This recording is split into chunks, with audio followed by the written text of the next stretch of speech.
I guess he's queuing me. Okay. Good afternoon. Today we have with us Lisa Watanabe, who is with a company called Communication Intelligence.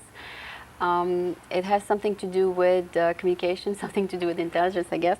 But basically, it's about something computer related, and it's a pen-based computer. And she's going to give us an idea on how this magic machine works. And you might be so fascinated, you might want to get one. So Lisa, thank you for being here. Sure. It's a pleasure to have such a great invention on our show. So I would like, first of all, for you to give us a small introduction of what the idea behind the product is. Sure.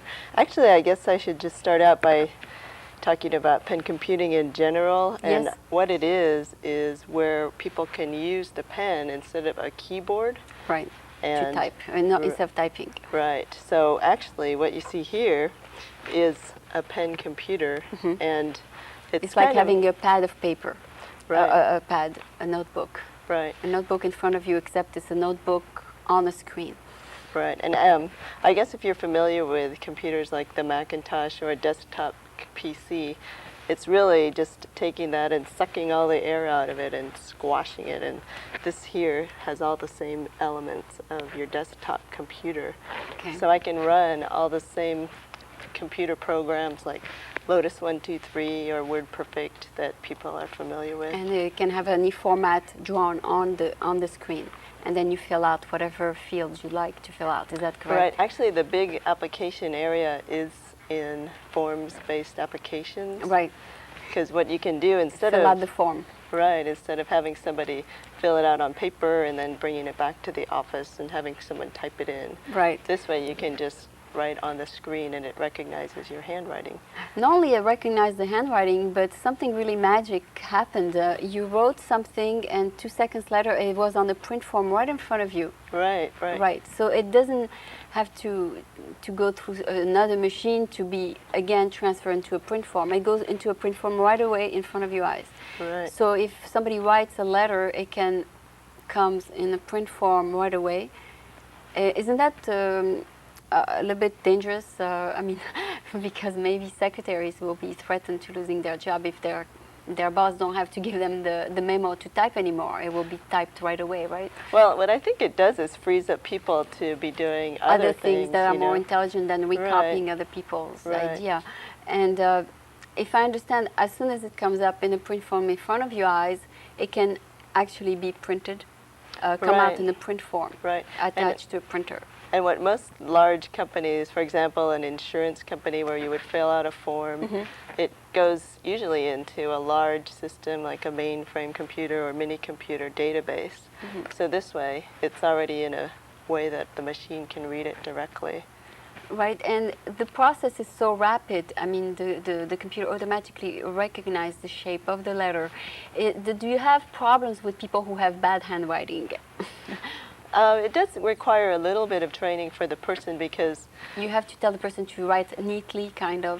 Right, and then some things like, for example, a 1 and a small l are essentially the the same. same. So you have to show people that...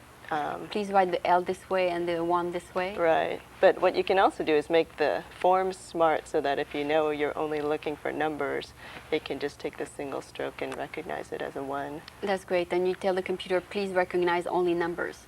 Right. Okay. Right. And what are other applications? I'm sure you can talk about several other applications. Yeah, actually, what's great about this type of a form factor where I can just carry it around, I don't need to plug it into the wall, is it's great for people who are on the move. Right. Can it work with the batteries? Is that what you're trying to tell me? Okay. Right. And so, for example, like right now, UPS, United Parcel Service, uses portable computers to capture people's handwriting, to capture their signature. So you have a very major company using it already. Well, that's not our account, but it's another another. It's an example of an application for pen computing. Is Communication Intelligence the company who developed the idea or the way of doing this? Actually, they were one of the pioneers because they started out as this article talks about, as started out at SRI, Stanford Research Institute, that's Right. a think tank in the Yes. Palo Alto area. Mhm. And what they did is they wanted to commercialize this technology, so they started CIC back in 1981. Oh, that's a long time. Right, so and they've been who working is on at the this. origin of the idea? Is there a name that you can mention, or several group of people came up with it?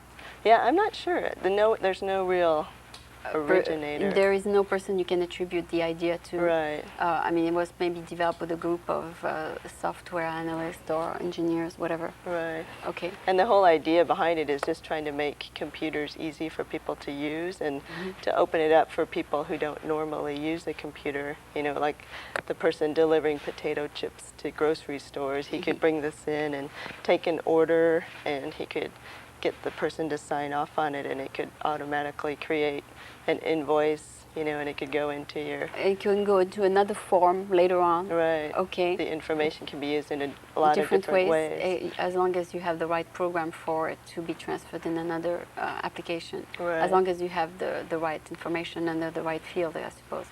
And I read the article, and it says that it could be used even in different language, as opposed to voice-operated computer that work only with certain password and only one language, which is English. This one can work even with more than English. Is that correct? Yeah, actually we have, at least our product comes in English, German, French, Italian, Spanish, and we're working on Japanese. So that's even a little bit more complicated because there's much more letters. Is that it? Right, and actually it makes a lot of sense for the Japanese market, because for them to enter a character with a keyboard, it takes about 5 steps. It's very complicated. Very tedious. This might be the answer for them. But I'm curious to know, talking about Japanese, do they have different numbers as Americans, or is the same numbers? Like they write one as a 1? Actually, they use both. They use alphanumerics, like for example, 1, 2, 3, 4, 5 to 10. Yeah. Right, and then they also have their they own have system. their own little system where, yeah, I know in Arabic they have it in both. Right. So Arabic is going to be also a headache for you. Right. I mean, because it's going this way. it's going left to right as opposed to right to left. Does that create a problem which way you go? I mean, if you go from left to right or right to left, does it make a... Well, what happens is, in order to create a handwriting recognition program, you have to go out and collect samples from hundreds of different people who write in that language, native writers. Was it the hardest to do it then in Japanese because it's a different shape of letters? Yeah, it is very challenging because they have what's called kanji, which are the intricate characters, but like they also have alphabets. Block, like capital and lowercase letters? Or? No, actually, kanji is more, they express ideas in one character. Yes. And then they also have a syllabic alphabet that's hiragana and katakana. So I see. There's all these different types of things. Plus, they also, when they're using English words, they would write it out in You use Japanese yourself? I mean, you understand the Japanese language yourself? I mean, you understand the Japanese lettering? Actually, not really. Oh, okay. So you're totally American. Right. Okay. Okay. So what I want to ask you is to go back to the Arabic or to the French or to the Japanese. It takes maybe for some more research to get the computer to recognize it than to others. And the computer recognize capital and lowercase letters. Right, right. Both. Okay, so if a person is a crazy person and write both ways, middle a letter, I mean, some people mix, okay, they don't have any discipline, so so it will pick up both, the constant, I mean, the block and the lowercase. Right. Okay, so I don't know, I think we have presented the product now. Can you tell me other application? I'm sure there's how, for example, for the average household, how could that help them, for example? Let's see. I guess it's mostly used for business purposes. It's mostly business, okay. Eventually, as these systems become smaller and less expensive, there'll be a lot of consumer applications. It is small already, I think. It's small enough to me. I mean, it's almost the size of a book. Right, but it's actually about 4 to 5 pounds, so It's okay. To carry around would be. It's fine. Is there any school application to this? I mean, like to learn, you can put a program to learn maybe division, multiplication. Sure, there's all kinds of applications for school children, and they can use it on their desk and take out your lab computer and then practice, you know. Yeah, and learning the alphabet, and you know, you could have educational games where they can learn and. Right. Yeah, because it's, I think it's a very big market, because I think there's the Lucas or industry that are doing a whole bunch of communication for children, educational videos and all these things, and this might go together with the ideas of educating children with new technology in classrooms. Right, definitely. And then also for entertainment purposes, like some people are using it for crossword puzzles. Yeah. And that way you can have it, you know, recognizing your handwriting as you fill it out and have the answers pop up, you know. So there's a lot of mass market kinds of applications. Also, even for home, like if I want to send a letter, like to my attorney, for example, I can write the letter, and instead of having to find somebody to type it for me, it will come out typed up for me, maybe. If I have access to a printer, maybe if people cannot buy the printer, they can have access to a printer, go print it, and something like that. I mean, that's if you want to use it for home use. I mean, for people maybe who would like to send a typed up letter, because I think the typing service are big business right now. Right. Or even for students in college, they have to write papers, and they always during finals look for people to type their term papers, and if they could be done with this machine, then that will solve their problem. Of course, they must have a machine where everybody can access it, so they don't have to buy it. So it's probably expensive for a student to have. But maybe I think as schools can make it available to the students. Yeah, as the technology develops, though, it's going to become a lot less expensive. Of course, yeah. As you manufacture more of it, that's usually the idea behind it. So right now, it's being used mostly, I mean, pushed mostly for businesses. Yeah, just because of the cost. Like a typical unit like this would cost about $5,000. So. Oh, you mean with the software and everything? I mean, right. So I think people see it coming down to the $500 range, where it's more accessible to people over the next couple years, right? Right. And actually, one of the main applications that people are using it for are just your personal organizer. You know, like the day timers where you write in your meetings. To do this tomorrow and to. Right. Okay. Right. So people could use it. And then push a button and say, erase, I've done all these things, let's move on to the next page, whatever. Right. I mean, or get up, or have the program a computer saying, come on the computer on the 30th to remind me I have to go to the doctor, whatever, something like this. But yeah, actually, I shouldn't even ask. The application are really infinite, and yeah, I mean, wherever you use a pen and paper. Whenever, and everybody use a pen and paper, especially if they have been to a school, elementary school. So yeah, it's true. As soon as you know how to write, this could find an application. I think we have presented the product real well. So is it a product that will be available in France, for example, since it's a French-American show? Yes, actually, it should be available probably in the next month. It's going to hit the European market, I mean the common, because now it's the European community, so it's going to hit the European community soon. Right. And so you said German, French, which are the main language now being used in Europe, and then the other is Italian and Spanish. Right. And these 4 main languages will be recognized by the computer. Right.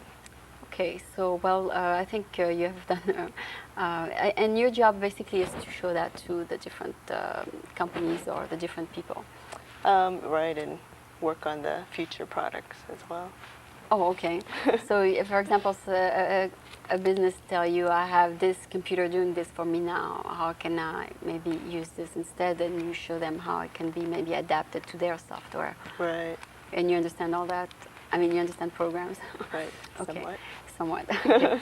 Okay, well, this was Lisa Watanabe with Communication Intelligence. Do you know the origin of the... Why do they call it communication intelligence? Why don't they call it simply handwriting recognition? Well, would that be a better The reason click it's a word. communication is because it's broader than just handwriting, because people are also working on technologies such as voice recognition, Oh, so that you could, so they want the name to represent all these other technology, not just the handwriting. Is that it? right. Well, but the voice will be much harder probably because there's so many languages. I mean, it's much harder for a computer to probably to recognize the different Yeah, ways I think of it's several pronouncing. years out. Okay. So, well, anyway, I think, and if I understand well before we close, is that this can be used with different computers. Is that it? Not just this one. Right, well, CIC's product is PennDOS, Mm-hmm. and it's a pen-based operating environment. So there's several and people who have the you can use hardware. it on different hardware platforms. And what is, you think, we will see it more in the market by the end of when? Of the end of the year? Well, or actually, by- these are available today in the They are U.S. available. They've been shipping You for can, for couple example, months. see this and say, oh, I like this, and call whatever, and have it shipped to you. It is already being available It's today. already available. Okay, Right. so that's good to know. It's not only on the research stage, or Right, it's right. already ready to go. Definitely, yes. Okay, so for those who can afford it at this time, it is available. And for those who want to wait a little longer till the price go down, it will be available. And it's black and white, I suppose. It's, I mean, green on, black on green, is that it? Right, it's monochrome is what they would call it. Okay, there is no coloring, or, I mean, Right. if somebody wants to color a picture, that wouldn't be the use for it. Anyway, yeah. Okay, so this was Lisa again, Communication Intelligence, and she just gave us an idea, small idea of what Communication Intelligence is offering now to the public to help them in their daily use or their daily needs or business needs. Thank you very much for being here with us. Thanks. So now we're gonna do the roll. So they're gonna shut off the